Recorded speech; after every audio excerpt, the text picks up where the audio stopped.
Como presidente do Serviço Assistencial, dou boas-vindas a vocês. Agradeço, o Serviço Assistencial agradece a presença de vocês. Esse é o nosso, já perdi as contas deste ano, Quem Tem Medo do Bicho-Papão. E esse projeto do Serviço Assistencial, ele tem esse nome exatamente porque bicho-papão é aquele negócio que assusta a criancinha.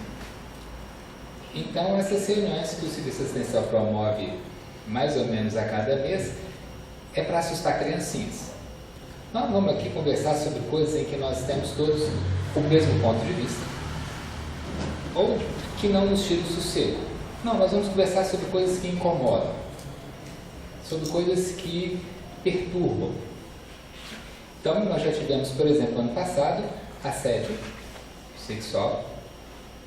Como é que foi assédio pastoral? Abuso espiritual.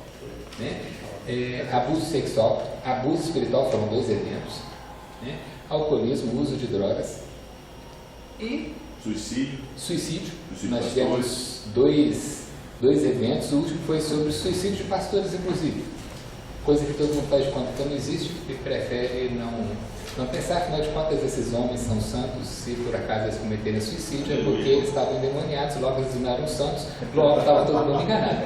Simplista o raciocínio ótimo.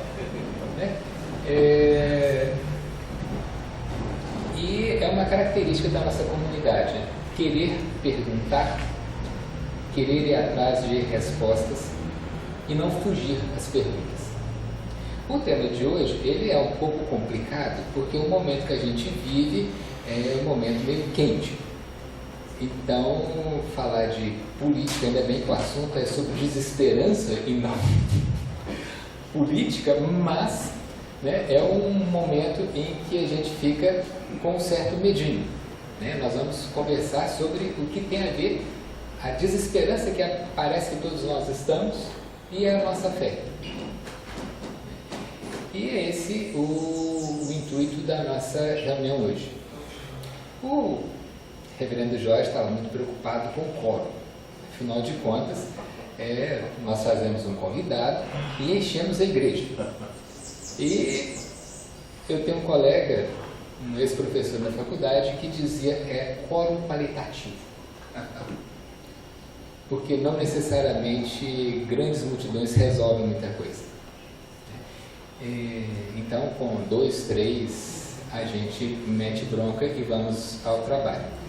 Já falei demais, vou passar para o Felipe, que é o coordenador de hoje, e aí vocês assumem. Desculpa, reverendo Felipe. Obrigado, então. Boa tarde, aqui eu não cumprimentei ainda. O nosso tema de hoje é desilusão política e fé cristã. São 2 temas que geralmente a comunidade cristã brasileira não gosta de misturar. Mas nós temos há não muitos anos, na história da nossa igreja cristã, pastores que decidiram se envolver com política em momentos de crise. Temos o exemplo na Alemanha de Dietrich Bonhoeffer, que resistiu. E como resistência, morreu por isso. Seu contemporâneo, Karl Barth, reformado, desesperançado, desiludido com uma igreja estatal que serviu de apoio para tudo aquilo que foi a Alemanha nazi-fascista, se posiciona, se envolve no Partido Social Democrata e com isso uma igreja surge através dessas percepções religiosas e políticas que atuam na sociedade. Então, tendo em mente tantos outros que poderíamos citar agora, que trataram a questão da desilusão política, porque a igreja está inserida num contexto político, a gente vai conversar um pouquinho sobre isso e gostaríamos que, à medida que fôssemos conversando, vocês também interagissem. Eu convido o pastor José Barbosa Júnior para estar à mesa. Você fazer que ficou mais fácil para gravar? Isso. Depois esse microfone vai.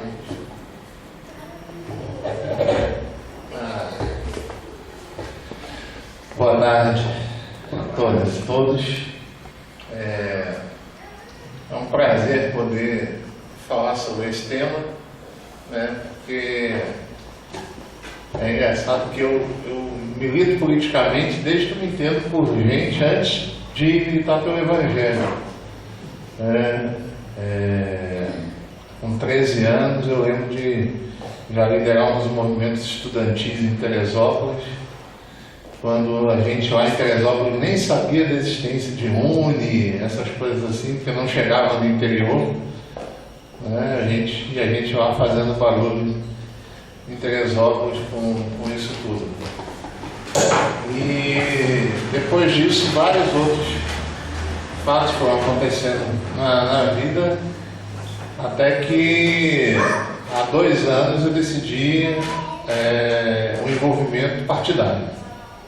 Depois de 45 anos eu fui me filiar a um partido para começar uma luta política, justamente no momento de maior desilusão política que eu já vivi nesses tempos todos. Então isso aí é um tema, quando fala de desilusão política, acho que é um tema que dá para a gente ficar conversando aqui horas sobre isso, e sobre a fé cristã, sobre esse aspecto. Eu quero começar provocando, lendo um texto de um filósofo, educador e pastor, que já foi pastor presbiteriano, né? Já falecido, Rubem Alves. E o Rubem Alves é uma inspiração para mim, acho que para muita gente. E muita gente não sabe que o Rubem Alves foi pastor, né? Presbiteriano, e foi denunciado pela cúpula da própria igreja na época da ditadura, e teve que se exilar por causa disso. Então, às vezes as pessoas perguntam por que tanta às vezes, dor no Rubem Alves quando fala de igreja. Talvez isso ajude a esclarecer um pouco. E um texto que eu acho fascinante, que é um texto chamado Sobre Política e Jardinagem. E eu quero começar com esse texto para a gente levar esse nosso bate-papo para além disso aqui. E ele diz assim: de todas as vocações, a política é a mais nobre. Vocação do latim vocare quer dizer chamado. Vocação é um chamado interior de amor, chamado de amor por um fazer. No lugar desse fazer, o vocacionado quer fazer amor com o mundo. Psicologia de amante. Faria mesmo que não ganhasse nada. Política vem de polis, cidade. A cidade era, para os gregos, um espaço seguro, ordenado e manso, onde os homens podiam se dedicar à busca da felicidade. O político seria aquele que cuidaria desse espaço. A vocação política, assim, estaria a serviço da felicidade dos moradores da cidade. Talvez por terem sido nômades no deserto, os hebreus não sonhavam com cidades, sonhavam com jardins. Quem mora no deserto sonha com oásis. Deus não criou uma cidade, Ele criou um jardim. Se perguntássemos a um profeta hebreu o que é política, ele nos responderia: a arte da jardinagem aplicada às coisas públicas. O político por vocação é um apaixonado pelo grande jardim para todos. Seu amor é tão grande que abre mão do pequeno jardim que ele poderia plantar para si mesmo. De que vale um pequeno jardim se à sua volta está o deserto? É preciso que o deserto inteiro se transforme em jardim. Amo a minha vocação, que é escrever. Literatura é uma vocação bela e fraca. O escritor tem amor, mas não tem poder. Mas o político tem. Um político por vocação é um poeta forte. Ele tem o poder de transformar poemas sobre jardins em jardins de verdade. A vocação política é transformar sonhos em realidade. É uma vocação tão feliz que Platão sugeriu que os políticos não precisam possuir nada. Bastar-lhes-ia o grande jardim para todos. Seria indigno que o jardineiro tivesse um espaço privilegiado, melhor e diferente do que o espaço ocupado por todos. Conheci e conheço muitos políticos por vocação. Sua vida foi e continua a ser um motivo de esperança. Vocação é diferente de profissão. Na vocação, a pessoa encontra a felicidade na própria ação. Na profissão, o prazer se encontra não na ação. O prazer está no ganho que dela se deriva. O homem movido pela vocação é um amante. Faz amor com a amada pela alegria de fazer amor. O profissional não ama a mulher. Ele ama o dinheiro que recebe dela. É um gigolô. Todas as vocações podem ser transformadas em profissões. O jardineiro por vocação ama o jardim de todos. O jardineiro por profissão usa o jardim de todos para construir seu jardim privado, ainda que para que isso aconteça ao seu redor aumente o deserto e o sofrimento. Assim é a política. São muitos os políticos profissionais. Posso então enunciar minha segunda tese. De todas as profissões, a profissão política é a mais vil. O que explica o desencanto total do povo em relação à política. Guimarães Rosa, perguntado por Montenores se ele se considerava político, respondeu: eu jamais poderia ser político com toda essa charlatanice da realidade. Ao contrário dos legítimos políticos, acredito no homem e lhe desejo um futuro. O político pensa apenas em minutos. Sou escritor e penso em eternidade. Eu penso na ressurreição do homem. Quem pensa em minutos não tem paciência para plantar árvores. Uma árvore leva muitos anos para crescer. É mais lucrativo cortá-las. Nosso futuro depende dessa luta entre políticos por vocação e políticos por profissão. O triste é que muitos que sentem o chamado da política não têm coragem de atendê-lo por medo da vergonha de serem confundidos com os gigolôs e terem de conviver com os gigolôs. Escrevo para vocês, jovens, para seduzi-los à vocação política. Talvez hajam jardineiros adormecidos dentro de vocês. A escuta da vocação é difícil, porque ela é perturbada pela gritaria das escolhas esperadas, normais, medicina, engenharia, computação, direito, ciência, todas elas legítimas se forem vocação, mas todas elas afunilantes, vão colocá-los no pequeno canto do jardim, muito distante do lugar onde o destino do jardim é decidido. Não seria muito mais fascinante participar dos destinos do jardim? Acabamos de celebrar os 500 anos do descobrimento do Brasil, a época que o texto foi escrito. Os descobridores, ao chegar, não encontraram um jardim, encontraram uma selva. Selva não é jardim. Selvas são cruéis e insensíveis, indiferentes ao sofrimento e à morte. Uma selva é uma parte da natureza ainda não tocada pela mão do homem. Aquela selva poderia ter sido transformada num jardim. Não foi. Os que sobre ela agiram não eram jardineiros, eram lenhadores e madeireiros. E foi assim que a selva, que poderia ter se tornado jardim para a felicidade de todos, foi sendo transformada em desertos salpicados de luxuriantes jardins privados, onde uns poucos encontram vida e prazer. Há descobrimentos de origem. Mais belos são os descobrimentos de destinos.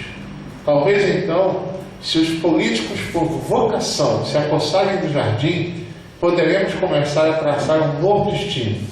Então, ao invés de desertos e jardins privados, teremos um grande jardim para todos.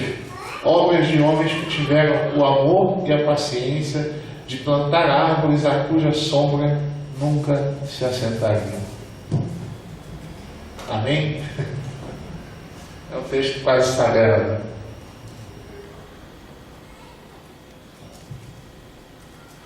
Para falar sobre desilusão na política e fé cristã, eu creio que essa abordagem de vocação e de profissão é bem interessante que o Rubem Alves nos traz. Porque é exatamente o profissional político que causa o desencanto político. E trazer o desencanto político para quem é da fé cristã, porque essa também é a nossa segunda perna do que a gente quer falar aqui hoje, é uma coisa muito séria, porque o Evangelho é essencialmente também político. Tem gente que não gosta disso. Mas a própria palavra Evangelho já é uma palavra política. Então é interessante como é que o Evangelho ele é provocação política desde o começo. Primeiro que a palavra Evangelho não foi inventada pelos apóstolos. A palavra evangelho era uma palavra da política comum da época, onde os imperadores, quando tinham uma notícia boa para dar para o povo, anunciavam essa notícia boa, mandavam os seus arautos irem nas cidades anunciar o evangelho do imperador, as boas novas. E eles iam então anunciar o evangelho do imperador, quando tinham uma boa notícia. É claro que isso era raro, né, mas de vez em quando acontecia, e eles iam lá, então, os arautos anunciavam o evangelho. E eu acho interessante, porque os discípulos, quando vão narrar a história de Jesus, usam como evangelho. Eles pegam uma palavra comum da política, e além disso, tem uma outra coisa. O que o evangelho anunciava? Um reino. Uma outra categoria política. E nesse reino, um senhor, que também era uma categoria política da época. O termo que a gente hoje usa tão religiosamente senhor é tirado da política local do Kyrios, que era o título dado ao imperador, que era realmente o senhor de todas as coisas. Então você tem o evangelho, o reino e um senhor para anunciar categorias totalmente políticas. Porque não tem como dissociar a coisa.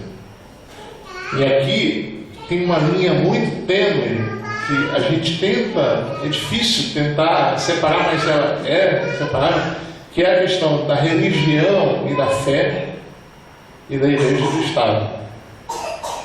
Porque a religião e a política sempre vão andar juntas, não tem como dissociar. O cidadão, ele é religioso e político. Então, quando o Felipe fala aqui, por exemplo, eu até gostei da pronúncia de Trickpol. É até difícil falar, estou acostumado a falar de Trickpol. Aí o cara vem de criador, de Trickpol. Aí eu fico até meio sem jeito de falar do camarada, né? Mas que é um camarada que participa, inclusive, de um plano para matar Hitler. Que coisa absurda, né? Um pastor, né? Literalmente um pastor alemão, né? Mas um pastor participando de um plano para matar Hitler é uma coisa que nos assusta. Mas acontece que está em jogo a vida de... E quem leu, por exemplo, o Ética, do Bonhoeffer, sabe muito bem do que ele está falando quando participa dessa trama. Né? Daquela coisa dos males menores, dessa coisa toda. Mas é um encantamento que traz. Martin Luther King. Eu tenho que puxar sardinha para o pastor Batista, né? Mas a gente pode ir para, por exemplo, Gandhi, que tem toda uma atuação política baseada no seu vivenciar religioso. Então isso tudo está carregado de significados que são belos e que trazem encantamento. Hoje eu costumo dizer que o maior desafio do político hoje no Brasil é reencantar o povo com a política. Hoje o nosso maior desafio é trazer ao povo um reencantamento com a política. Por quê? Porque o descrédito, e aí tem que ser pensado uma coisa, o descrédito com a política, ele não é só um acidente, ele é um projeto. Um projeto de se deixar a população toda descrédita, desconfiante, desconfiada e desiludida com a política, porque isso interessa a quem está no poder. Porque quando a gente conversa com as pessoas dizem assim: eu não vou votar mais em ninguém, não acredito mais em ninguém. Isso favorece a quem? Os poderosos, aos que estão sempre lá. Então, reencantar o povo com a política seria exatamente a contraposição a esse projeto de desencantamento. A gente fala muito dentro da crise como se fosse uma coisa que acontece, a revelia. Não, a crise é um projeto. A gente não sabe o que acontece nos bastidores políticos desse país, e não só do nosso país, mas de vários outros países, onde o desencantamento é um projeto. Porque desencantar o povo com a política é afastá-lo de uma vez por todas daquilo que poderia mudar. Porque não adianta, gente, só há um caminho para mudar o Brasil, esse caminho passa pela política. Que me perdoem os puristas, com essa coisa da gente orar pelo país, é lógico que a gente deve orar pelo país, mas só a oração não vai mudar se a gente continuar elegendo Eduardo Cunhas, Malafaias, Felicianos e outros desse tipo. Não há oração que dê jeito nisso. Então a gente deve orar, mas deve haver uma luta por um reencantamento da política. E isso passa por muito disso que o texto do Rubem Alves nos traz, que é essa coisa da vocação política, que é a mesma coisa, abrindo parênteses, mas trazendo um paralelo bem interessante, que tem muito a ver com a vocação pastoral. Esse texto caberia muito bem também falando de pastores profissionais e pastores vocacionais, que o que acaba com... A gente passa por uma desilusão também com a igreja no Brasil, e ela tem muito a ver com os pastores profissionais.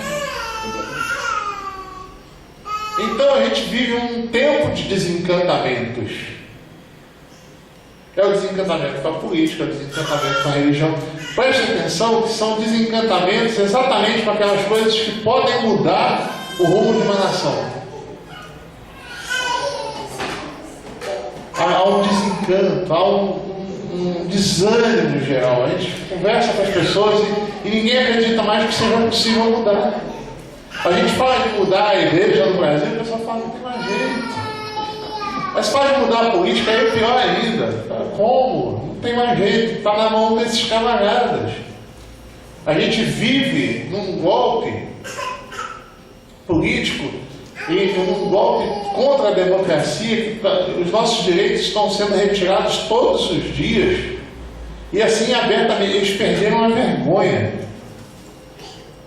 E acho que uma coisa muito típica desse nosso momento, e que eu não vi em outro momento, pelo menos que eu vivi até hoje, foi que eles perderam a vergonha da desonestidade. Eles perderam a vergonha do descrédito total. Eles não tem... com essa, não sei se o advento das redes sociais, dessa coisa toda, trouxe à tona uma coisa que até então não tinha. Por exemplo, quem é que duvidava que o Brasil era um país racista? A gente sempre soube disso. Só que agora as pessoas estão tendo coragem de ir para a internet e dizer: sou racista sim, qual é o problema? Quem é que duvidava que a gente vivia num país machista? Só que agora os caras têm coragem de dizer lá, e de criar o dia do orgulho hétero. E de criar o Clube do Homem lá para defender os homens que estão sendo acusados da lei da Maria da Penha. Absurdos. Mas que esse descrédito total, esse momento de desilusão total, trouxe à tona o que tem de melhor, que são os sonhos, as esperanças que ainda renascem aqui e ali, mas também trouxe à tona o que há de pior. É gente que perdeu a vergonha de dizer o que pensa e perdeu a vergonha de fazer as manipulações que fazem abertamente. Então as pessoas têm essa coragem hoje de fazer e de falar coisas que não faziam antigamente. Como reencantar? Como desiludir? Trazendo, aí a gente vai lá para aquele velho texto bíblico. Eu quero trazer à memória aquilo que me traz esperança. E aí é relembrar mesmo a história, relembrar o próprio Evangelho, trazendo esperança no tempo de dominação. O Evangelho é uma esperança no tempo de golpe. O Evangelho é a esperança no tempo de domínio dos poderosos, de torturas, num momento terrível da história. O Evangelho traz esperança. É o Evangelho que vai trazer dignidade para a mulher naquela sociedade.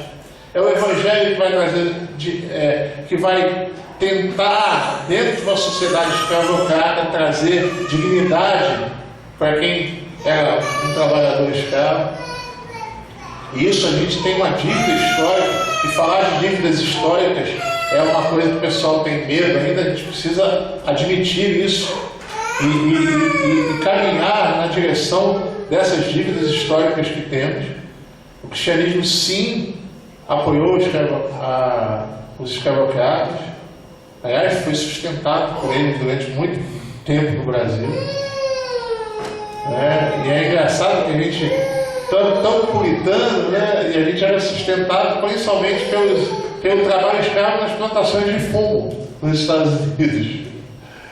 Coisas que a gente proibia, mas é o que nos sustentava. Parece com aqueles judeus criando porcos para alimentar os romanos. E quando Jesus expulsa o demônio para a legião, para a manada de porcos, ali há uma coisa política muito interessante, uma denúncia política muito interessante. Porque o que o judeu estava fazendo cuidando de porco? Porco era animal impuro para eles. Ou seja, é impuro para mim, mas eu ganho dinheiro porque o outro. Então eu consigo manipular a situação e ganhar dinheiro até com aquilo que eu não acredito. E é interessante porque a gente fala de legião, né, quando Jesus pergunta o nome daquele endemoniado, ele fala legião, e a gente só leva isso para a quantidade de demônios. Quem está ouvindo aquilo ali, a legião era como era chamado o exército romano. Olha como Jesus, numa passagem só, faz uma denúncia do que estava acontecendo politicamente, mesmo que acontece em Gerasa, que era da Decápolis. Exatamente um território meio híbrido ali, dominado pelos romanos, mas os judeus habitando. E ele chega ali, e qual é o seu nome? Meu nome é Legião. E ele expulsa a legião para o mar. A legião corre para morrer no mar. Aí a gente remete ao Êxodo. Porque uma legião, um exército afundando no mar, para o judeu traz uma outra memória. O Êxodo. Libertação. Então a gente tem muita coisa que pode nos trazer uma ideia de reencantamento. E principalmente de vontade de mudar. Principalmente quando no julgamento das nações, e aqui é interessante, lá em Mateus 25, Mateus 24, 25, naquele sermão final de Jesus, chamado de sermão profético, ele fala que ele vai julgar as nações a partir de alguns critérios. E é interessante, porque não é um julgamento de pessoas, não é um julgamento individual, é um julgamento das nações. Porém, as nações na minha frente para serem julgadas. Quais são os julgamentos das nações? Separa de um lado do outro, fala assim: vinde benditos de meu Pai, porque eu tive fome, deste comer, eu tive sede, deste beber, eu estive nu e me vestiste, eu era forasteiro, e você me acolheu, eu estava doente, você me visitou, eu estava preso. Já pararam para pensar que nesse projeto, nessa fala de Jesus, há todo um projeto de poder político bem montado? Eu tive fome e você me deu de comer. Ou seja, você teve uma política de segurança alimentar. Não teve gente com fome. Eu tive sede e você me deu de beber. Eu tive um projeto de saneamento básico que fez água chegar para todo mundo. Eu estive nu, ou seja, eu estava indigno. Eu estava sem casa, eu estava sem teto, eu estava sem roupa, eu estava sem nada. E você me deu dignidade. Eu era um forasteiro, eu era um imigrante. E aí a gente vê hoje, né, esse pessoal de refugiados vindo para o Brasil e muitos evangélicos sendo contra. Na época que vieram os refugiados da guerra da Síria, eu lembro de vários pastores nas redes sociais um deles lá do Rio de Janeiro, nunca vou esquecer, falando: refugiado na minha casa, quem recebe é o meu Rottweiler. Assim mesmo. Por quê? Porque eram refugiados muçulmanos.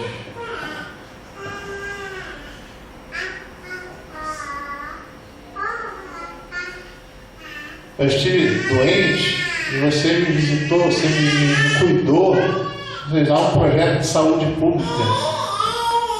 E depois eu estive preso e você me visitou. Ó, sabe o que eu acho mais curioso nesse eu estive preso e você me visitou? É que Jesus não se identifica com quem visita o preso. Ele se identifica com o preso. O que foi visitar, ó, legal, você é um abençoado, você é um querido meu, mas eu era o preso. Uma sociedade que diz que bandido bom é bandido morto, e isso proliferou nas nossas igrejas como peste, Jesus se identifica com o preso. Ele fala assim: eu estive preso, você me visitou. Então Jesus se identifica exatamente com aqueles que sofrem isso. Isso acho que deveria nos motivar muito. Por quê? Porque nós somos sal da terra, luz do mundo. Então essa deveria ser a nossa missão. Então, num tempo de desilusão tão ferrenho como esse que a gente vive, e aí falando um pouco mais agora da questão política crua do Brasil, política partidária, a coisa não é fácil. Estava conversando aqui um pouquinho antes aqui. A gente vive um momento em que esse descrédito e essa coisa é tanto para a direita quanto para a esquerda. Os projetos de poder, infelizmente, eles estão assim, quase que incrustados em todas as esferas de poder. A gente vive um momento muito delicado da política, um movimento de messianismos, um momento de falcatruas mesmo, de aparelhamentos, e aí é de todo lado. Sabe aquela coisa, aquele samba profético dos anos 80, se gritar pega ladrão, não fica um, meu irmão? Sabe? É mais ou menos isso. Mal sabíamos nós que estávamos diante de um samba profético naquela época. Mas a gente tem, a gente olha, e eu tenho caminhado muito nesse meio político nesses últimos tempos. São poucos os que a gente acha que a gente encontra e fala assim: ufa, encontrei gente vocacionada, porque a maioria são dos políticos profissionais. E os políticos profissionais desencantam a gente, desestimulam a gente, desanimam a gente.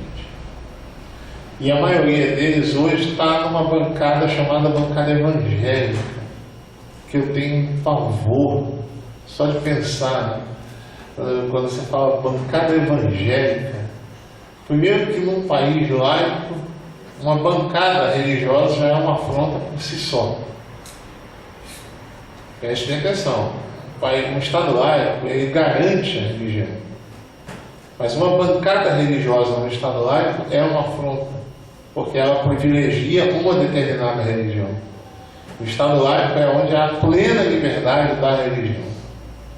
E o pior é porque essa bancada religiosa é uma bancada opressora, de retirada de direitos, de perseguição de grupos minoritários, de perseguição de outros grupos religiosos. E a gente não reage a isso. Eu tenho dito, dentro dessa minha caminhada política partidária, que é uma disputa de narrativa. A gente deve disputar essa narrativa. Os evangélicos progressistas, os evangélicos que são contra essa bancada deveriam se posicionar mais veementemente. A gente não pode perder essa narrativa, a gente tem que disputar isso e dizer assim: não é uma bancada evangélica porque o que eles fazem não tem nada a ver com o evangelho. Nada. É impressionante que a gente tem uma bancada evangélica que não faz nada que se pareça com o Evangelho. Absolutamente nada. Aí o que acontece? Mais desilusão política. Mas a gente é daqueles que acreditam. A gente é daqueles que tem fé. E a fé é o firme fundamento das coisas que não se veem. A gente acredita, a gente é da utopia. A gente vive movido por uma utopia que é o reino de Deus. E a gente tem que tomar cuidado, porque muita gente leva ao pé da letra algumas coisas. Por exemplo, quando Jesus fala que o meu reino não é desse mundo, aí muita gente pega isso e diz, então a gente não deve se meter na política. É o contrário. O que ele diz quando o meu reino não é desse mundo é que é o seguinte, a forma de agir é que não é dessa forma desse mundo. O meu reino propõe uma outra forma de agir. Como é que é essa forma de agir que nos reencanta? Aquele que quiser ser maior, que seja o que serve. Aliás, esse discurso vem exatamente no momento de discussão política dos discípulos, né? Quando o Senhor estabeleceu o teu reino, porque eles ainda estão pensando pela lógica desse mundo, quando estabeleceu o teu reino, faz o seguinte, bota a gente aí pertinho, uma à tua direita, outra à esquerda, deixa aí, até a mãe entra no meio para discutir ali, pedir, pô, dá uma força aí meu filhinho, né? Essa coisa toda, e vocês não estão sabendo o que vocês estão falando. O reino não é desse jeito que funciona a coisa. Você quer ser o maior, você quer ser aquele. O político com vocação é o que serve, é o que cuida do jardim para todos, é o que faz do deserto um jardim. Aliás, a Bíblia está repleta de esperanças políticas. Os profetas do Antigo Testamento são repletos de esperança em momentos de desilusão. E mais do que isso, a Bíblia fecha com um livro que é um livro escrito para trazer esperança no momento de desilusão total, que é o livro do Apocalipse. E aí o que os profissionais fizeram? Transformaram o Apocalipse no livro do medo, quando é, na verdade, o livro da esperança. O livro do Apocalipse, se estudado como deveria ser, poderia ser o nosso antídoto para a desilusão política. É exatamente o livro que nos enche de esperança, é o livro que nos bota para cima e diz, não tem jeito sim, porque o mal não vai prevalecer. Não pode ser assim. Então, falar sobre desilusão política e fé cristã, nesse momento, é fundamental. Eu gosto da ideia do colo qualificado, né? Pelo menos nos alivia um pouco, mas é triste, porque se a gente estivesse falando de um outro tema aqui que fosse mais, talvez tivesse mais gente. Mas quando a gente toca nos temas que realmente importam para o dia a dia, geralmente é assim. Geralmente é assim, mas a gente acredita. A gente acredita mesmo. Então quando a gente entra nessa, a gente entra para mudar. A gente entra para... Eu estava conversando antes aí, né? Tem que ser possível fazer diferente. Não pode ser. Não pode ser desse jeito, gente. Não pode ser que isso que a gente está vendo seja a verdade. Quando alguém diz assim, é impossível entrar na política e não se prostituir. Como assim é impossível? Como assim? Então, se a gente acredita que é impossível, a gente joga fora toda a nossa fé. Tem que ser possível fazer diferente, sim. É isso que nos motiva, é isso que nos enche de vontade de continuar e vontade de falar assim, dá para fazer diferente, sim. Não é possível. Não é possível que a gente entregue o jogo dessa forma. Não é possível que a gente entregue o jogo e diga assim, realmente quem dá as cartas no meio evangélico é Malafaia e companhia. Não é possível. Tem que ter jeito, sim. E eu acredito que tem jeito. Então, eu queria, nesse começo, como foi só de provocações, mas a gente veio aqui para bater papo, para conversar. Então, eu queria abrir, não sei como é que vai ser aí, filho, se você vai coordenar isso, se já tem perguntas, se o pessoal pode falar à vontade, pode colocar, e a gente vai conversar, porque acho que é a partir daí que a gente começa agora a elaborar melhor essas coisas. Zé, obrigado pela essa fala inicial. Eu gostaria de começar com uma pergunta e depois vou abrir para quem quiser fazer perguntas. Você falou de que quem sustentou muito a igreja cristã foram os escravagistas norte-americanos. Após a Guerra da Secessão, muitos presbiterianos e batistas do sul dos Estados Unidos, derrotados na Guerra Civil Norte-Americana, vieram para o Brasil, porque aqui nós ainda tivemos 23 anos de escravatura, autenticada pelo Estado.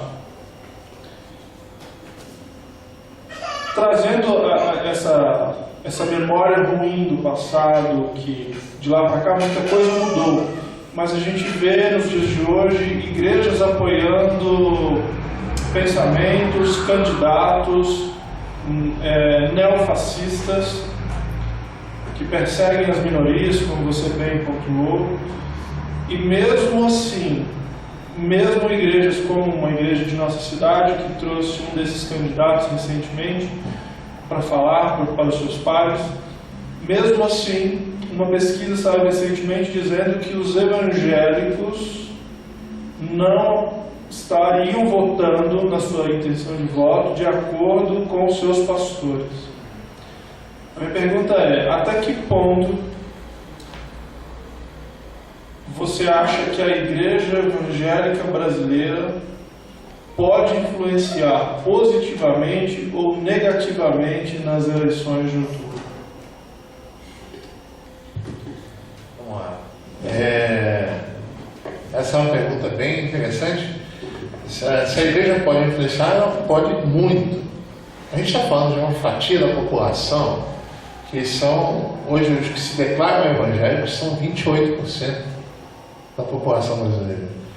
28% da população brasileira, nesse momento que a gente vive de descrédito, onde geralmente a gente tem aí um índice de abstenção de 40%, 50%, 28% pode eleger um presidente.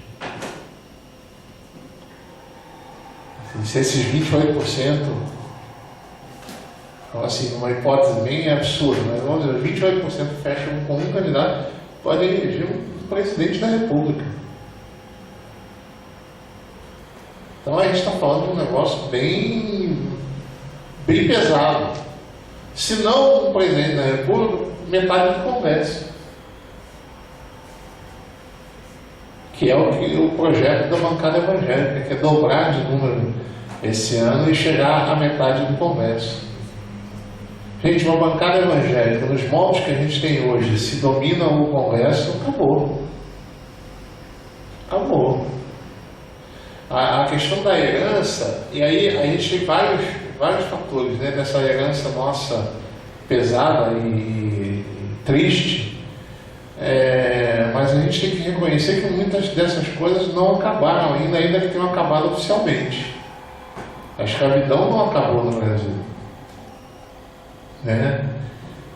Ainda há pessoas com trabalhos análogos à escravidão, mas não só isso, como uma pessoa que tem 4 filhos e recebe um salário mínimo, ela está num patamar de escravidão. Além disso, há um racismo estrutural no nosso país que tem muito a ver com isso também. Né? E é interessante como isso se mostra com várias faces, como o racismo religioso, por exemplo, a demonização das religiões de matriz africana.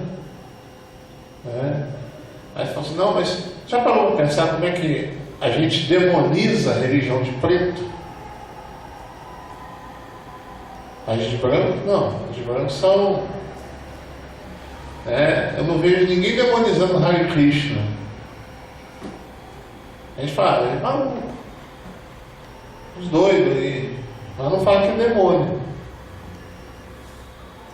A gente vai ver filme de Thor, né? Eu gosto dessa analogia do Thor, né? Porque virou assim um ícone da beleza, né? As meninas, o Thor, né? Aí camisa do Thor, boneco do Thor e tal, filme, compra boneco do Thor pro filho. Olha, se a gente levar o pé da letra, Thor é um deus nórdico, um deus pagão, para teologia clássica, vamos dizer assim. Mas ninguém fala disso. Agora, dá um bonequinho de Exu, Ogum, aí é demônio. Quero ver um filme de Ogum que vai passar aí. Deus me livre, é demônio. Está amarrado. Mas Thor vai todo mundo. Percebem como o nosso racismo é estrutural e a gente não percebe? Como por trás disso não é um preconceito religioso, é racismo religioso. Porque religião de branco a gente não demoniza. Budismo a gente não demoniza. A gente demoniza o espiritismo. A gente demoniza a Umbanda, Candomblé e essas religiões de preto. Então isso precisa ser revisto também.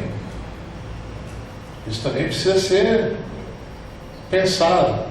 Então essa herança escravocrata, ela permanece de várias formas na nossa sociedade. Ela permanece ainda com algumas questões, por exemplo, como as empregadas domésticas, dependendo da forma como são tratadas. Ela permanece na nossa arquitetura. Você já pararam para pensar como é que é a casa que tem uma dependência de empregada? Você já repararam na arquitetura da dependência de empregada? Você moraria ali? É 2x2 sem janela. Pode ver, procura se tem janela na dependência de empregada. Ou seja, você traz a senzala para dentro da própria casa. Ela continua existindo. Ela continua existindo nas nossas igrejas. Quando a gente procura, às vezes, pastores negros, a gente fica tentando achar um da cabeça, assim, para lembrar, você quer fazer um evento sobre racismo dentro da igreja, o que sabe? Vamos chamar um pastor negro. Aí ele fica, quem que a gente lembra? A gente fica tentando buscar.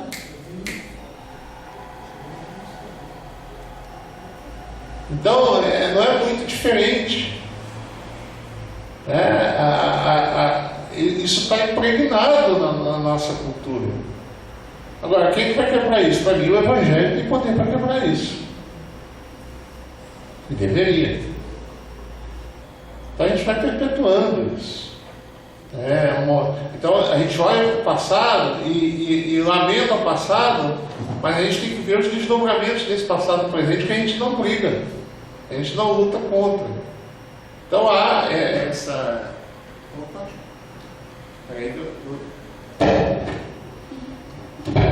Então há esses desdobramentos. E aí tem isso reflete na igreja. Agora, tem essa coisa da pesquisa, né, que muitos não votam de acordo com os seus pastores. Aí a gente tem várias coisas que são... Então,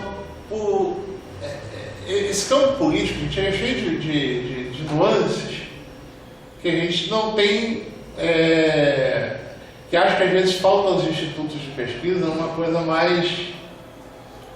Por exemplo, a maioria das nossas igrejas, principalmente as igrejas neopentecostais e pentecostais, que tem um público que vem de origem muito pobre, experimentou durante os governos Lula e Dilma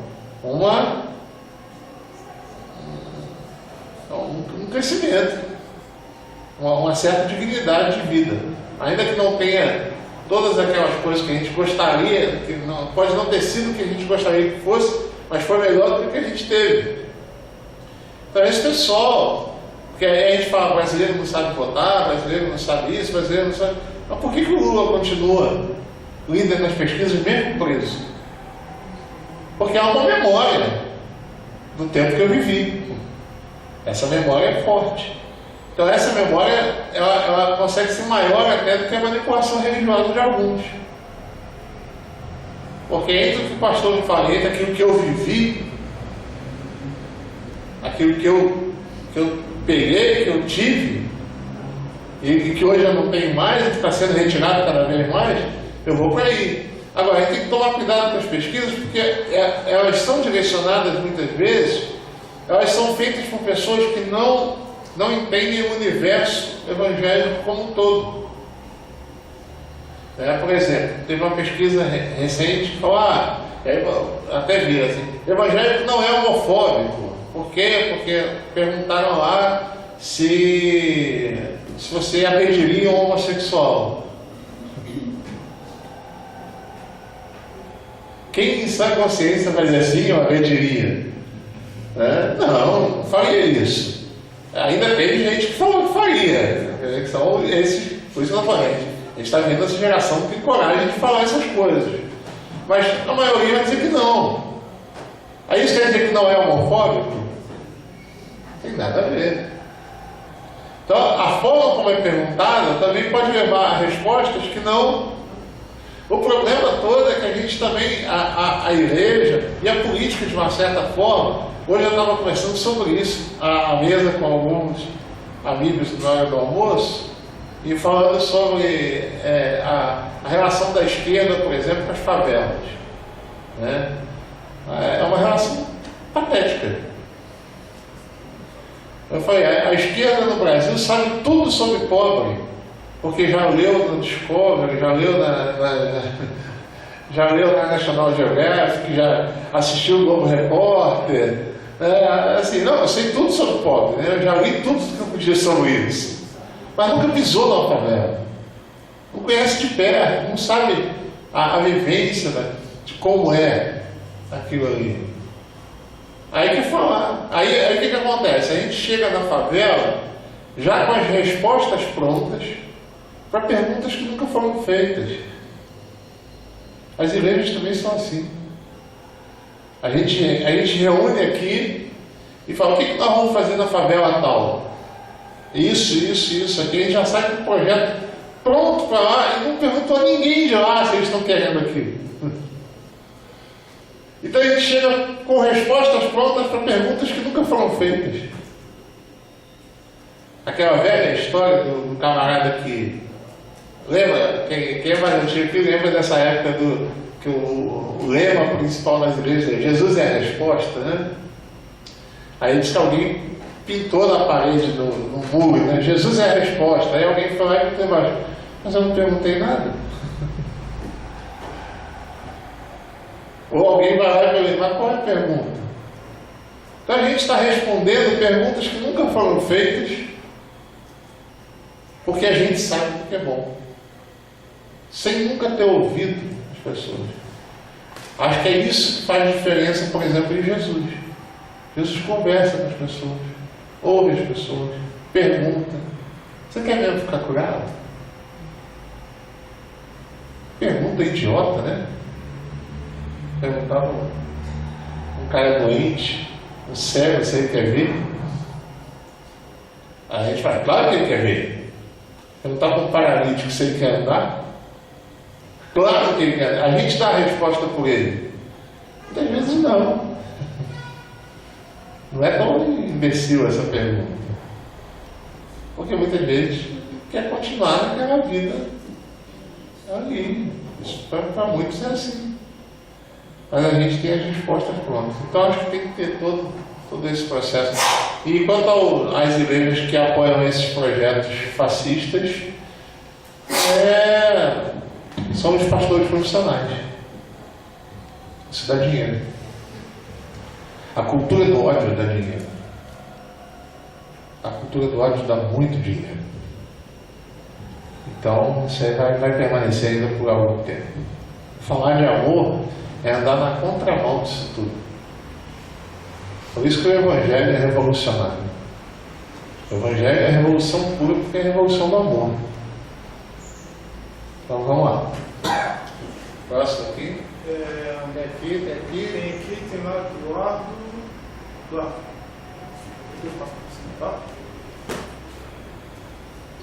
É que só tem esse microfone aqui, então tem que vir aqui mesmo. História é uma coisa interessante. Eu sugiro que todos comecem a acompanhar o podcast da Folha de São Paulo sobre os presidentes. Está muito interessante. Eu comecei a escutar da República Velha de 100 anos atrás. Eu jurava que era da notícia da semana passada. Porque é o mesmo discurso. Eu fiquei fascinado, assim, como é possível? A sociedade não está preparada. O povo não está preparado. É o mesmo discurso. E fora alguns fatos que são omitidos. Nós já tivemos um presidente negro.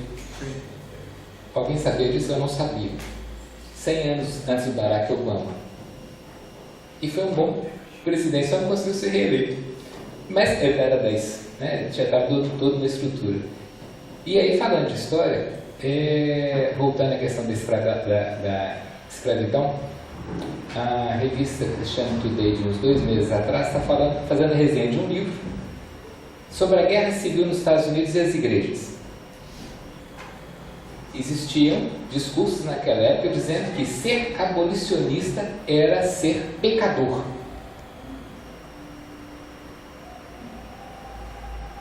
Eu gostaria de entender o raciocínio, mas ser abolicionista era ser pecador, era pecado.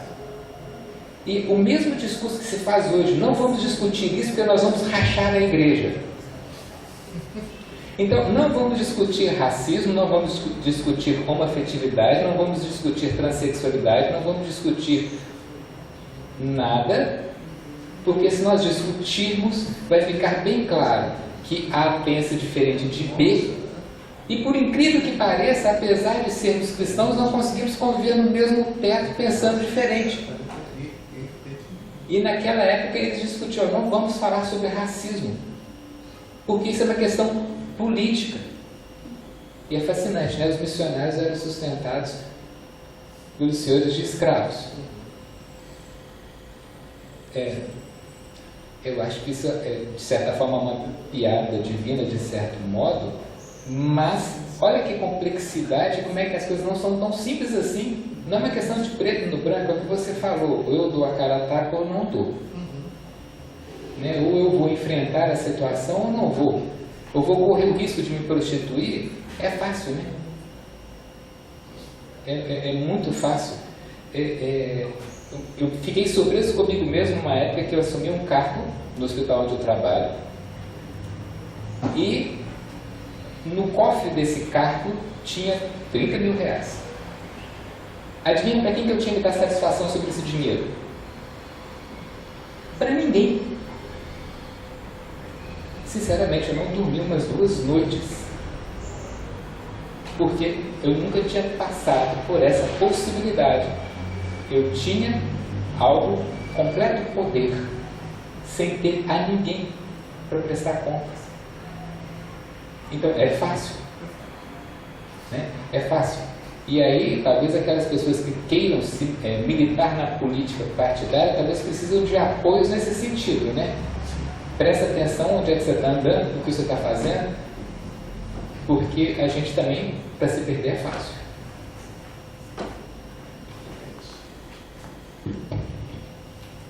Essa questão da história é fundamental, né? O presidente negro é o Nilo Peçanha, né? Então a gente realmente, está vendo, a gente já teve, mas é engraçado como os negros na nossa história sofrem um processo de embranquecimento. Machado de Assis, e outros, a gente vê que eles vão sendo embranquecidos na história para fugir um pouco disso. E essa incoerência ela deve ser denunciada e deve ser cuidada. Então acho que isso passa por uma palavra de Jesus que é bem interessante, porque é uma coisa, você foi fiel no pouco, sobre o muito eu te colocarei, né? Acho que isso nos leva a pensar sobre a questão da honestidade, por exemplo, na política, Porque a gente faz a corrupção em Brasília, mas a gente pratica as pequenas corrupções do dia a dia. Ah, mas não dá para comparar? Claro que dá para comparar. É só uma questão de oportunidade. Você foi fiel nos 30 mil porque talvez fosse fiel nos 100 reais. Mas tem gente que fala assim, não, 10 reais a mais do troco da padaria não é tanto problema. Olha, aí que tá. Aí quando o cara está lá na Petrobras e o troco a mais é de 2 milhões, 2 bilhões, aí você reclama. Não, é só uma questão de tamanho. A corrupção é a mesma. Há quem diga que o poder corrompe, né? Eu gostava de uma frase que eu ouvi de um pastor no Rio. Ele fala, não, o poder revela. É a mesma história do velho chato. Você já viu esse pessoal que fala assim, ah, ficou velho, ficou chato? Não, não existe velho chato. Existe o chato que ficou velho. Ele sempre foi chato. Porque existe o velho legal. Não existe não é aquele velhinho legal? Por quê? Porque ele sempre foi legal. Ele ficou velho e continuou legal. Então o corrupto, o poder não corrompe.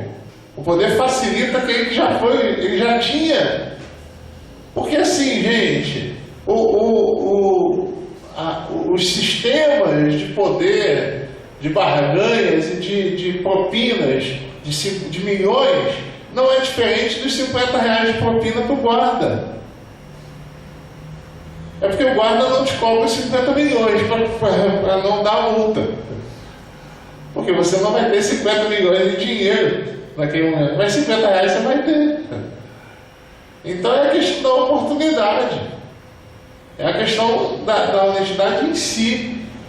Agora, é lógico que a gente tem que se precaver disso. Como é que a gente pode precaver disso? Cercado de gente boa, que pede contas, cercado de uma transparência nas contas, de gente que chama a atenção e fala, vem pra cá.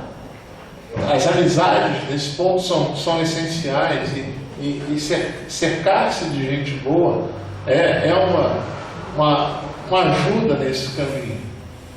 Né? Porque às vezes você nem está... Aí às vezes você entra em umas furadas sem saber que está entrando. Então você tem que também tomar cuidado com isso. Então você tem que ter a simplicidade da pomba e a sagacidade da serpente. Gente, é engraçado como é que tudo está no Evangelho e a gente não percebe, né? Ser simples como as pombas, mas prudente como as serpentes. É isso. Acho que aí a gente consegue caminhar nessa sequência. Pode ver aqui.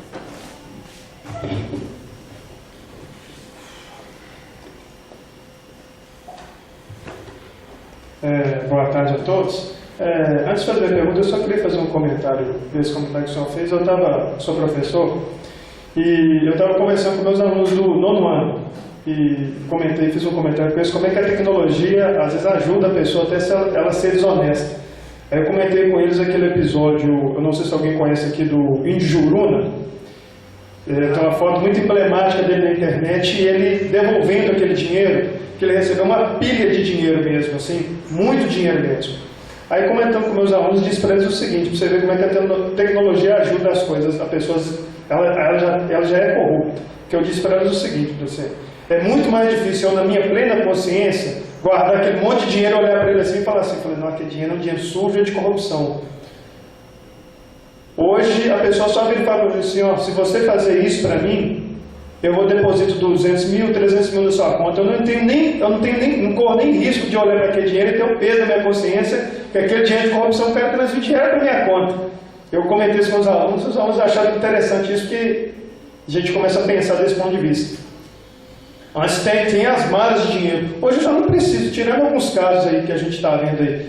A pessoa só transmite aquele dinheiro para minha conta, eu não tenho nenhum peso na minha consciência de carregar aquele dinheiro. Eu falei assim, tranquilo, o cara transmitiu 300 mil, pediu fazer uma troca de favor e eu fiz. Como é que é interessante a gente pensar. Mas, voltando aqui para o nosso tema da desilusão, eu queria perguntar para o pastor o seguinte, é uma percepção minha, eu devo olhar para o movimento político, esse que quer uma coisa mais progressista, eu devo tentar pensar nesse movimento como uma igreja física, que é feita de falhas, tem os seus problemas, e eu devo aceitar isso para um bem maior? Ou eu não devo concordar com isso? Esse é meu primeiro questionário, isso que tem intrigado assim, bastante tempo, assim, essa questão. Eu devo olhar para aquele movimento assim, olho para a igreja, como a gente olha para a igreja física, a gente sabe que são pessoas formadas por homens, pessoas falhas. Eu devo olhar para esse movimento político que busca uma renovação, assim, um movimento mais progressista da mesma forma, do mesmo tratamento? E um outro problema, às vezes me incomoda, também que eu disse isso para os meus alunos, que eu digo, a gente tem que mudar a forma de política no Brasil. Eu disse para eles o seguinte: a gente tem que sair do campo eletivo, que a gente vota e daqui uma semana a gente pergunta para a pessoa, nem sabe quem que ela votou mais. A gente deve sair desse campo para o campo eletivo, para participar, me cobrar dessa pessoa realmente, me lembrar quem eu votei, e independente da pessoa que eu votei, cobrar isso daquela pessoa, cobrar. Já que, vamos pensar em nível de Belo Horizonte, a gente tem o vereador, ele não representa quem ele votou nele, ele representa Belo Horizonte. Então a gente tem que partir do nível eletivo para o nível participativo. Sim. E pensar o seguinte, que é uma outra dúvida que eu tenho, que eu disse para os alunos. Atualmente é uma coisa que tem me questionado também, aí acho que vai até a minha própria pergunta, porque às vezes a gente vota em respectivo candidato, mas esse candidato também vote ele segue aquela linha ali que a gente agrada a gente, mas em algum momento ele começa a votar também coisas que não são benéficas a gente. Como eu devo tratar, como eu devo pensar esse candidato, esse movimento? Eu tenho essa dúvida aí. Deixa eu completar? Pode, claro. Aproveitar o que ele está dizendo, né? Como é que é seu nome? Daniel. Daniel fez uma colocação fantástica sobre a questão da participação, né? Queria que você, Zé, falasse para a gente como você percebe essa educação que temos no nosso país, né? E como gerar responsabilidade política do cidadão. Vamos lá. Bom, por partes aqui. Olhar para o campo progressista e as suas falhas, né? As falhas elas devem ser denunciadas sempre. Então, o que eu penso é o seguinte, é uma linha muito tênue também, porque você está num campo que a princípio preza pela honestidade, preza por essa coisa mais transparente, mais digna. E aí você às vezes fica sabendo dos caras que estão desviando, estão fazendo outras coisas nesse campo. Isso deve ser denunciado. Então, o que eu acho, por exemplo, vamos pegar casos pontuais e clássicos. Eu, por exemplo, estava em São Bernardo no início de abril, lá quando o Lula foi preso, né, se entregou e tal. Eu estava lá em São Bernardo e fui para lá para defendê-lo e tal. Por quê? Por entender que naquele processo, naquilo que ele está sendo acusado, eu creio que ele é inocente. E não estaria lá se não acreditasse nisso. Eu estaria sendo incoerente com a minha própria crença e com a minha própria atitude, né? Mas eu creio que ele deve ser investigado, porque o problema todo é que a gente vive um momento no país que até o nosso judiciário está subjudiciado.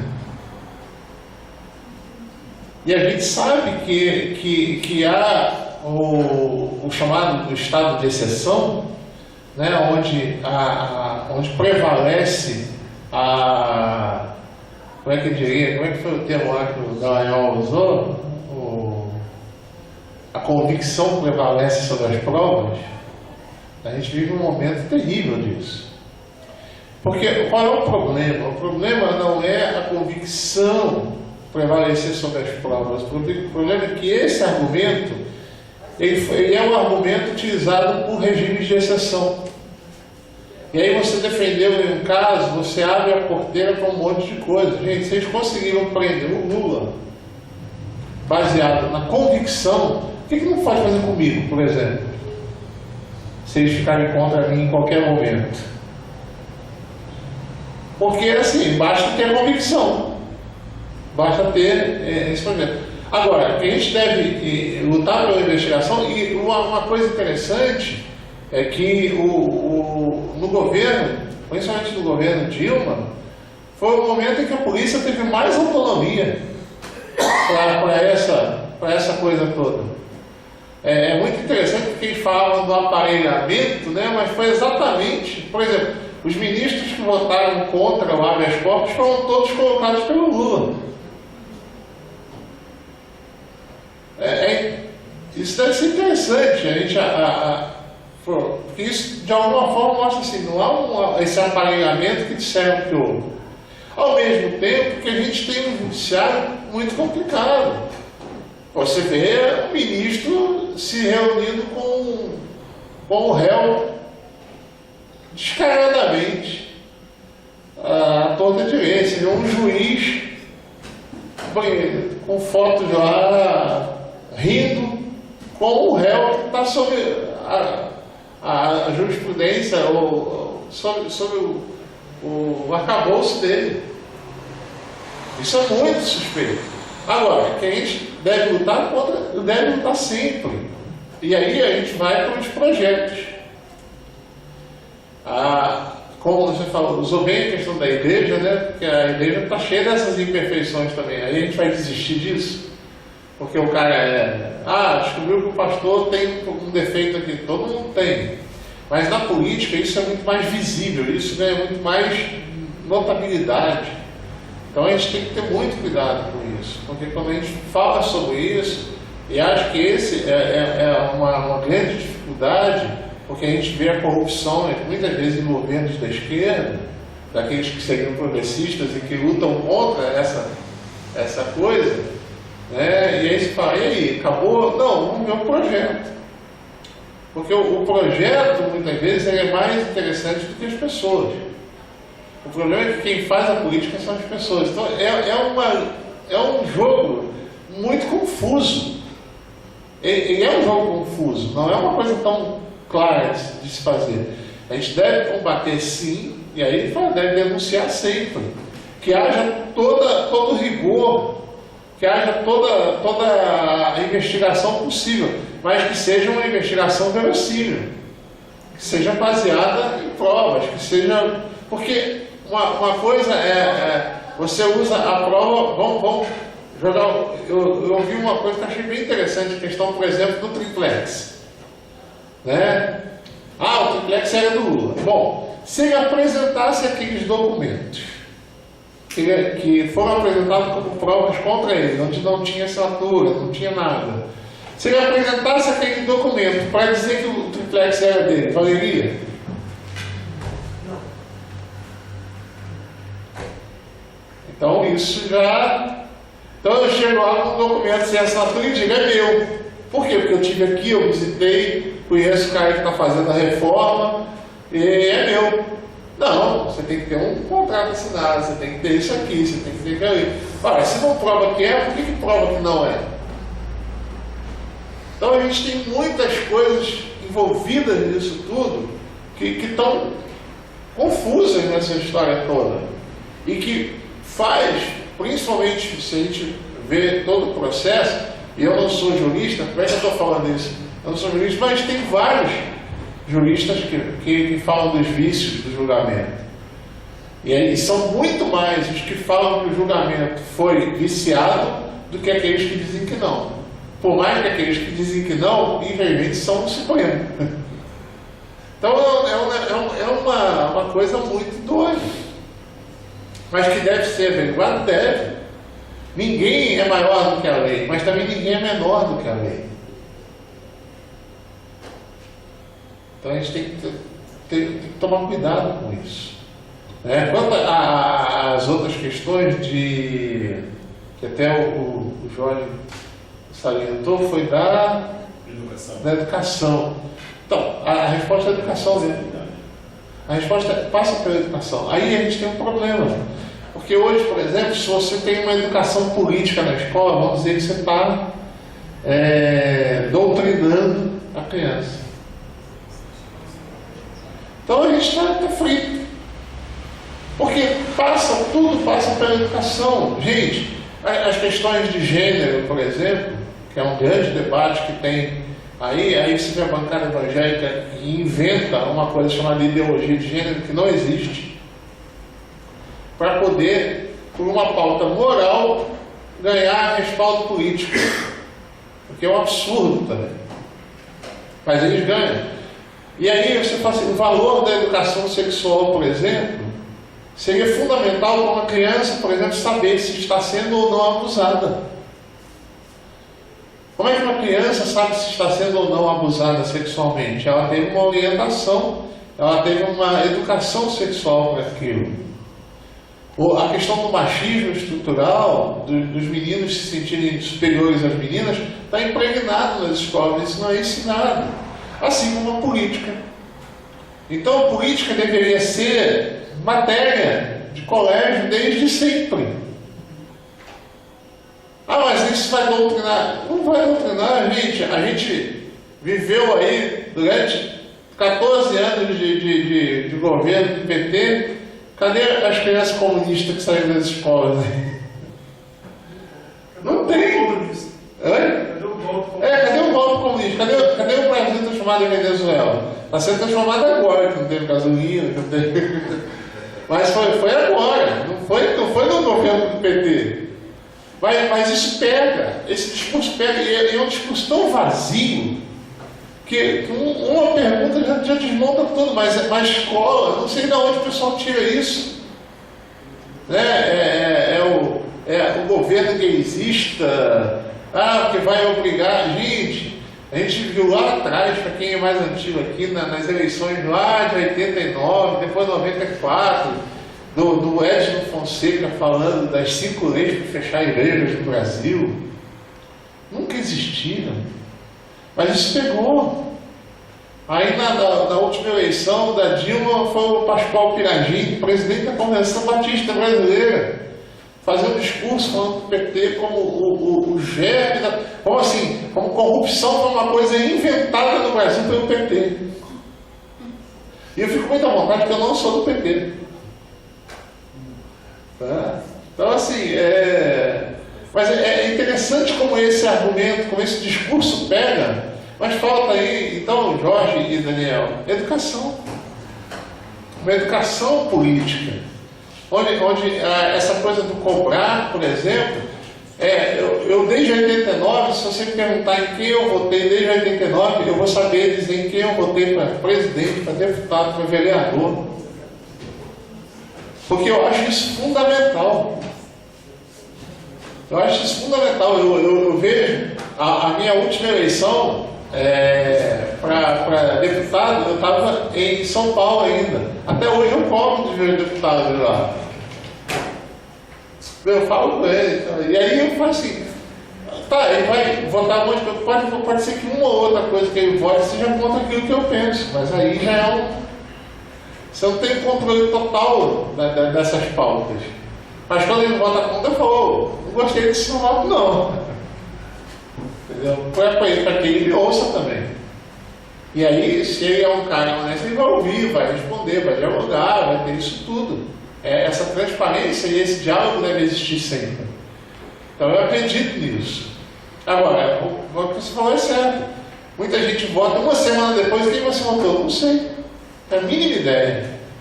Aí não dá. Santinho lá na hora lá, que tava no chão. Peguei o santinho no chão, peguei alguma coisa lá e falei, vai ser desse cara aqui que eu vou votar. Tomara que ele ache um santinho meu na eleição. Né? Mas é por aí. Próxima pergunta. Pode falar, gente. Tem aquilo que tem. Eu queria fazer uma outra intervenção, outro comentário isso aí. Saiu uma reportagem naquela revista Super Notícia, como é que era? Não sei se era, acho que era Intolerância Evangélica, alguma coisa. E o jornalista fez uma análise interessante desse governo Lula, da questão dos evangélicos. Ele apontou uma coisa interessante que eu não vi em nenhum outro lugar, que ele apontou o seguinte: já que com essa ascensão social aí dos dois governos do presidente Lula, de um pedaço ali da Dilma, até esse movimento mais conservador evangélico, ele deu uma baixada na bola dele. Por quê? porque as classes menos favorecidas tiveram uma grande ascensão social. E as igrejas cresceram por causa do dízimo. Então eles não estavam muito preocupados com essa pauta conservadora. Por quê? Porque o dinheiro estava entrando, correndo dinheiro. Então, tipo assim, a gente pode dar uma baixada nessa pauta mais conservadora.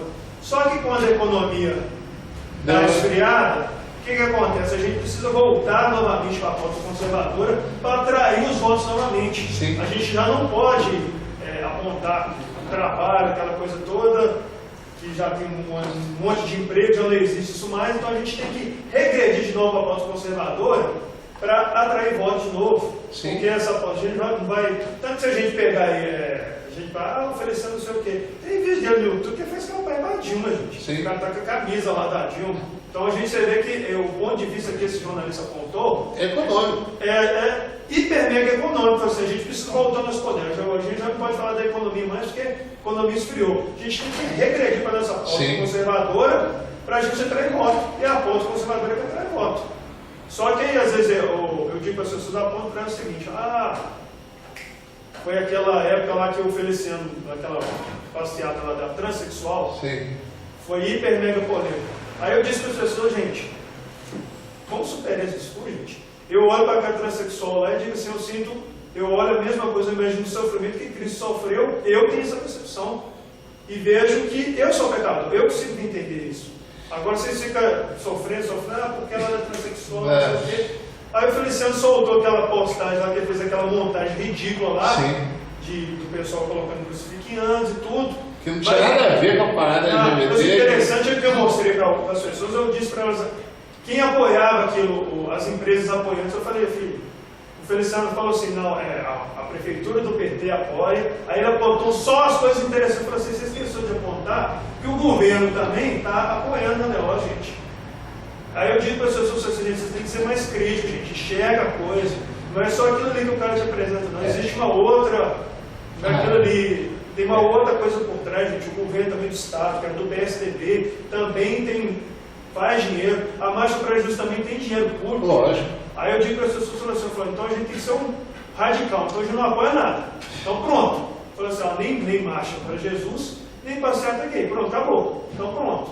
Que agora os dois dinheiros financiam tanto um quanto o outro. E a parada, eu acompanhei de perto, eu morei em São Paulo 4 anos. A parada LGBT traz muito mais dinheiro para a cidade do que a Marcha para Jesus. Sendo assim... Se for pensar economicamente, é muito mais viável. Muito mais viável.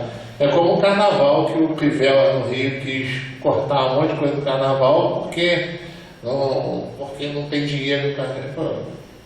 Isso é balela. Para quem que... Você quer enganar quem? Porque o carnaval movimenta o Rio de Janeiro mais do que quase o ano todo de um monte de coisas.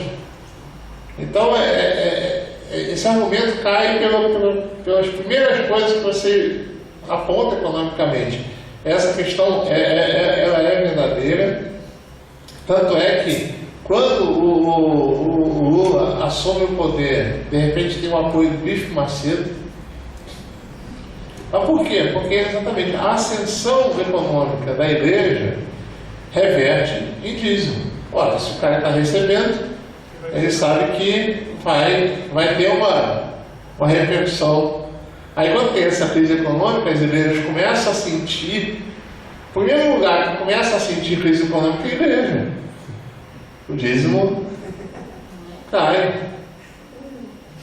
Aí o dízimo cai, aí sim, aí eu ressuscito pautas. Porque aí eu trago outras pautas para movimentar o negócio. E aí a pauta moral é uma pauta que cola. Porque a gente é moralista. A questão da Viviane, que é a transexual lá, eu estava na parada LGBT de 2015 em São Paulo, foi quando eu iniciei um movimento chamado Jesus Cura a Homofobia. Eu morava em São Paulo na época. A gente foi para a parada LGBT, um grupo de cristãos com cartazes pedindo perdão à comunidade LGBT. E foi exatamente nesse ano da Viviane. E quando eu vi a Viviane naquela cruz, o que eu vi foi exatamente isso. O que a igreja está fazendo com ela é isso. Ou seja, gente, no Brasil morre um homossexual por dia por crimes de homofobia. Aí a igreja se cala, né? A igreja se cala quanto a isso, né? São pessoas que estão morrendo, assim como mulheres que estão morrendo pelo fato de ser mulheres, chamados de feminicídios. Aí vem um idiota, candidato a presidente, e diz: não, é homicídio do mesmo jeito. Então, aí vai dizer homicídio porque é o homem que morreu e faz um negócio doido assim. E aí vai falar que não, as mulheres morrem porque são mulheres, porque o homem se acha no direito de matar a mulher simplesmente pelo fato dela ser mulher. Ele tem que ser a submissa a ele. E culpa das igrejas, muitas vezes, porque esse discurso da submissão ele parte principalmente das igrejas. Então, uma pesquisa feita por uma amiga minha de São Paulo, Valéria Helena, mostrou que 40% das mulheres que sofrem violência doméstica são evangélicas e não dão queixa. Por quê? Porque são orientadas pelos seus pastores a orar pelos maridos. Ou seja, eu convivi com uma menina que estudou, que fez teologia comigo, que ela de vez em quando ela faltava uma semana de aula, e quando ela voltava com o olho roxo, apanhava do marido. E a gente fala: mulher, larga esse homem, pelo amor de Deus. Não, o pastor falou que eu tenho que permanecer fiel. Então, assim, então não tem que orar por ele? Claro que tem que orar. Denuncia no Maria da Penha, ele vai preso. Aí você começa a orar por ele. Entendeu? Aí pede ao seu pastor para visitá-lo na cadeia. Mas faça aí, mas denuncia. Violência. Mas muitos pastores têm esse discurso: não, você tem que orar pelo seu marido. E aí critica a Igreja Católica quando não denuncia os padres. Exato. Os padres, homens, os não padres podem ser protegidos, mas os maridos. Mas os maridos. Se é que isso é marido. Se é que é, exatamente. Então, deve ser denunciado sim. É violência contra a mulher, denuncia. Mas aí está, isso é uma questão de educação de gênero. É por isso que o pessoal é contra a ideologia de gênero. Porque ela denuncia o machismo das igrejas, por exemplo. Ela denuncia a LGBTfobia que as igrejas têm muitas vezes. Porque se deixar a gente mata mesmo. Eu aconselho muitos homossexuais cristãos, jovens, a maioria deles expulsos de casa pela família. Porque a família evangélica não aceita que o filho seja gay. E aí o que a família evangélica faz? Expulsa de casa. Então é um problema sério. Vamos lá que a hora está avançando aqui. E mais alguma pergunta, mais alguma questão? Vamos lá, gente. Dá tempo ainda? Dá. Vamos então para uma última pergunta. Alguém tem uma pergunta para fazer? Alguém que ainda não falou, quer falar? André. Que você falasse, bom, por trás dessa discussão toda, a gente sempre percebe o rearranjo do capital. Sim. Né?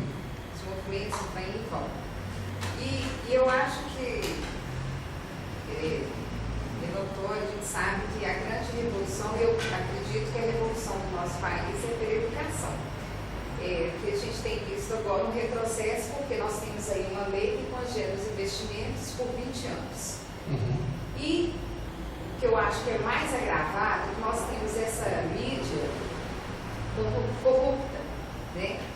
E eu transito em outros ambientes por causa da minha família, no ambiente espírita, kardecista, católico mesmo, e eu vejo assim que todas essas formas de organização instituídas, elas precisam ser questionadas na sua estrutura mesmo. Vou dar só um exemplo simples. A minha cunhada, ela foi amaziada com seu marido, ficou viúva recentemente, um ano atrás. Ela sempre viveu com a Igreja Católica. Eu não sei porquê os dois solteiros não se casaram. Quando foi agora que ela ficou viúva um ano atrás, eu assisti uma missa com ela do Sagrado Coração de Maria, aquela coisa toda, ela não comunga. Olha para você ver, a ceia na Igreja Católica é o ponto mais importante disso. Mas você não vai comungar? Aí ela não, porque eu nunca me casei.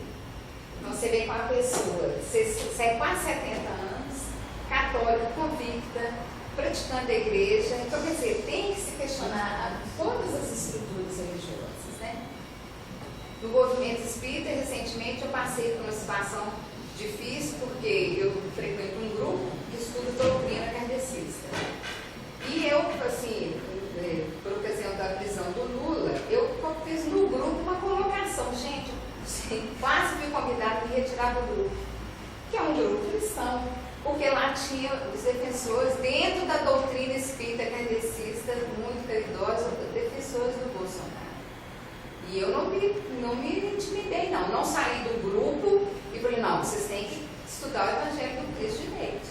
Ainda mais que eu assistindo as palestras suas, eu fico com graça.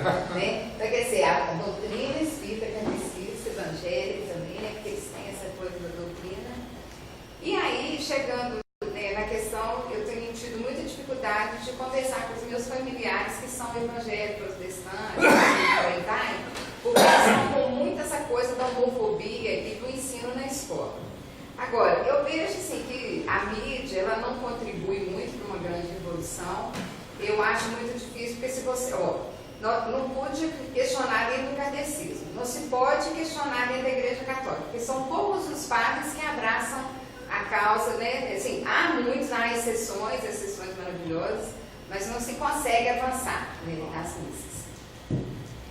Mas, em compensação, nós temos a bancada evangélica, né, as televisões, gente, recorrentemente, manhã, tarde, noite, madrugada, essa evangelização perversa, né, de criar aquela mentalidade violenta, né, de execrar vários movimentos, demonizar as culturas dos afrodescendentes e por aí vai. Então, quer dizer, nós temos também que questionar, para achar um caminho, as concessões das televisões. Né? Gostaria que você falasse um pouco sobre isso, como você vê nesse cenário aí que você está...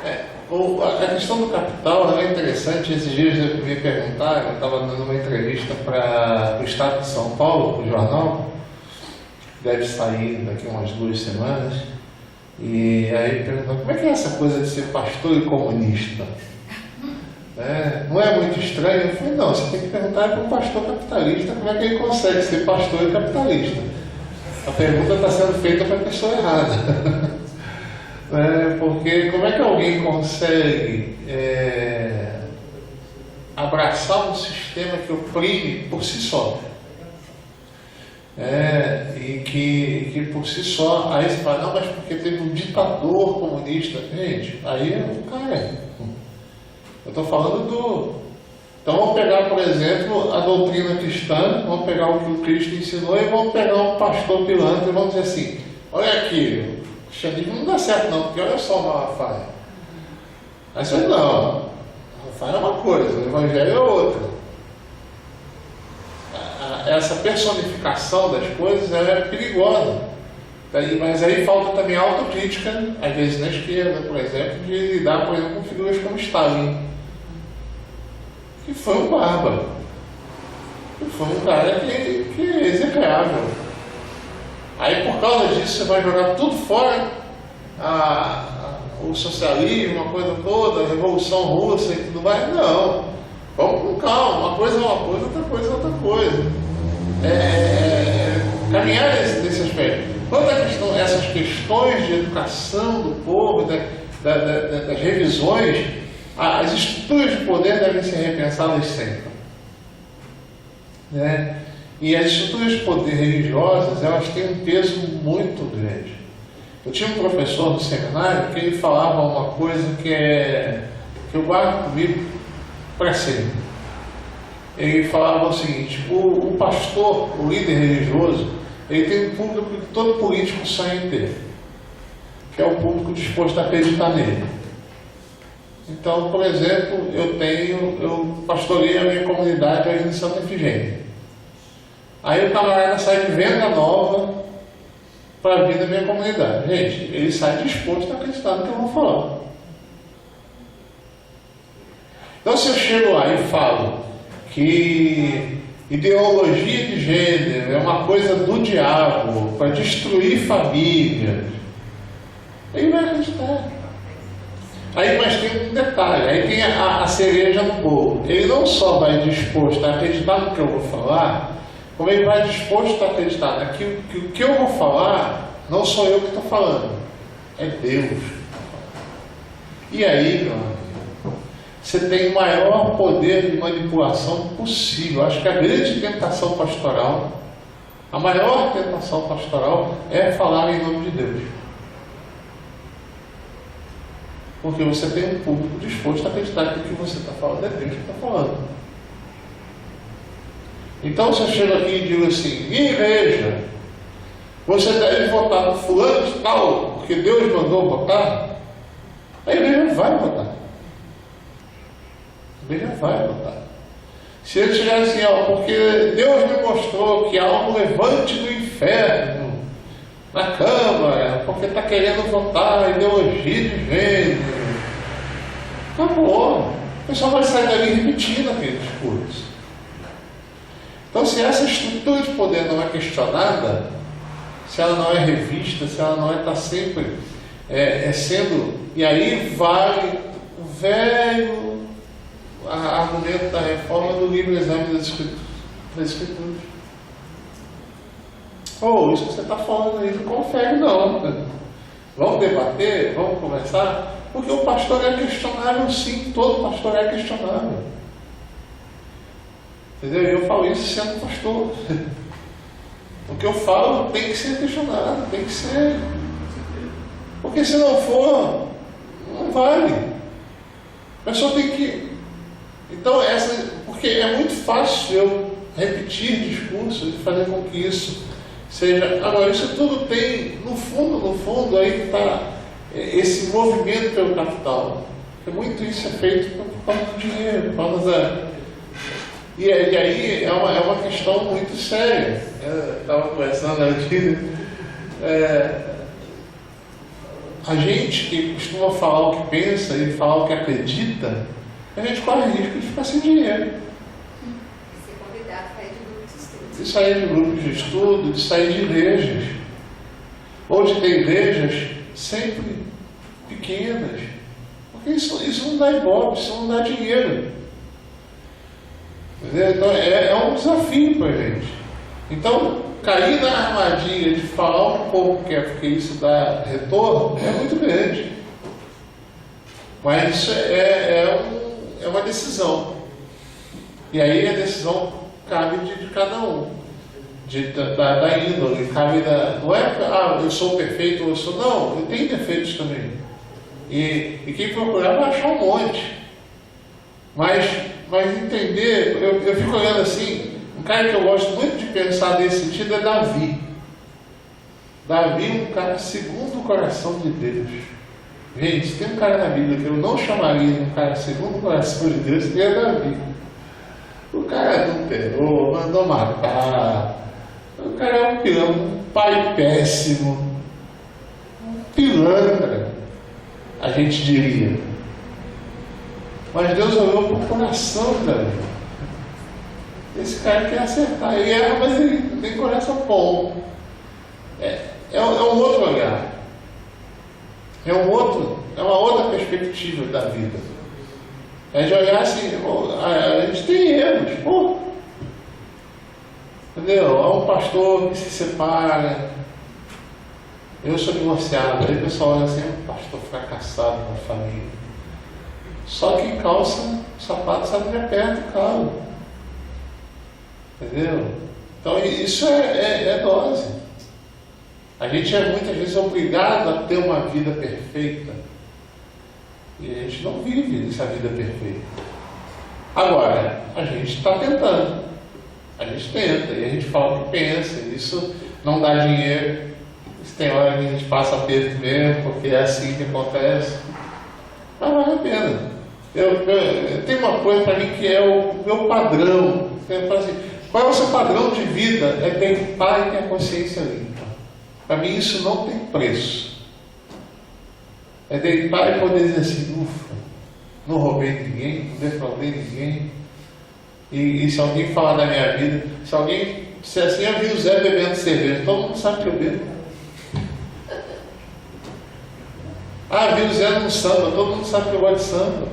Não tem o que esconder. Não é isso, é ter essa liberdade de ser. Isso não tem preço. Esses dias eu fui, terminando aqui, eu fui visitar um terreiro de Umbanda. Aí fui lá e estava conversando lá com a mãe de santo depois da reunião. Ela falou assim, você acredita que tem muito pastor que vem aqui? Aliás, os meus trabalhos aqui que eu faço, a maioria dos meus clientes são pastores. Aí eu virei e falei assim, aqui ela veio e falou assim, não, porque se você não quiser ser visto, eu falei, não, eu não tenho problema nenhum, eu venho no terreiro e falo, eu boto lá no Facebook, hoje fui visitar o terreiro, tal, não tem. Mas o problema é que a maioria deles vai escondido. Vai disfarçado mesmo, tem gente que chega lá disfarçado. Então, está entendendo? Esse jogo, isso não me interessa nunca. Porque o cara tem que dormir pensando, será que alguém descobriu que eu fui no terreiro hoje? Será que alguém descobriu que eu fui no samba hoje? Será que alguém descobriu que eu saí com os amigos e tomei uma cerveja? Sabe? Imagina a angústia que deve ser viver uma vida dessa. Então, nada melhor do que deitar e ter a consciência limpa de que o que eu vivi está exposto e é isso aí. E vão viver. Agora, terminando aqui com uma história que o Daniel contou, eu estava lembrando, eu trabalhei na Telerge. Ó, como é que eu sou velho, né? Eu trabalhei ainda na falecida Telerge. Eu tenho um problema, porque eu trabalhei no Bamerindos, o Bamerindos não existe mais, eu trabalhei na Telerge, a Telerge não existe mais. Gente, eu estou com medo, seu pai. Isso pode ser uma boa coisa, porque se eu for eleito, pode ser que a Câmara acabe. Mas uma coisa, aí quando eu entrei para a Telerge, eu fui fazer um curso de 3 meses, fora de Teresópolis. Eu morava em Teresópolis, no Rio, e aí eles davam lá uma diária, e era uma diária muito boa, muito boa. Então, vamos dizer assim, hoje o equivalente a uns R$250 de hotel e mais R$100 para comer. E aí você tem que dar a nota daquilo. Mas eles depositavam o dinheiro todo. Aí o que o pessoal fazia? O pessoal ia para o hotel de R$15, R$30, pedia a nota de 250, a gente 3 meses fazendo isso, não dinheiro bom. E pensa que tem gente que estava nessa há 1 ano. Então tem gente que montou casa, tem gente que fez tudo. Aí eu virei e falei assim, eu não posso fazer isso. Em compensação, eu posso ficar num hotel de R$250. Aí o que eu fiz? Fiquei 3 vezes no hotel 4 estrelas no Rio de Janeiro, em Copacabana, tirando onda de turista, todo mundo.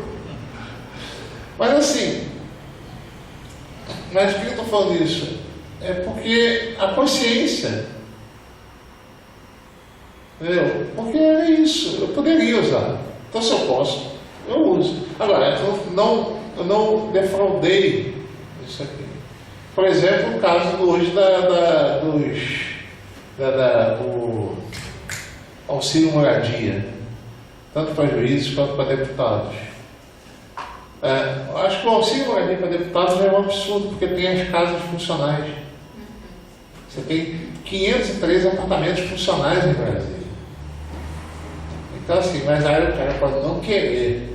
E aí eu fui ver a legislação, gente, é um negócio absurdo, porque você tem uma taxa lá que é tipo, você pode cobrar, você pode receber 4.000, mas aí você tem os descontos do imposto de renda. Ou você pode ter 2.700 e não deduzir o imposto de renda. E aí você não tem que declarar, não tem que comprovar. Está entendendo? Então assim, você tem que ver o seguinte, o cara é um funcionário público. Ele está lá a serviço do povo. Você tem um apartamento, você vai morar aqui. Acabou. Isso faz parte do seu mandato, isso faz parte da sua história. Mas não, então essas brechas na lei também favorecem muito. A gente tem que entender que o Brasil, a especialidade do advogado brasileiro hoje, por exemplo, é o especialista em brechas. Especializar em procurar brechas na lei para poder burlar a lei. Então aí você tem um problema muito sério com isso. Mas acho que tem. Como eu falei, gente, eu sou utópico demais. Eu acredito que dá para ser diferente. Acredito mesmo. Então vamos em frente. Obrigado. Eu agradeço o convite que eu fiz para o Zé e ele respondeu prontamente. Obrigado a todo mundo que veio aqui. Vou passar a palavra para o nosso moderador do Conselho de Presbíteros, Eduardo, para ele falar alguma coisa.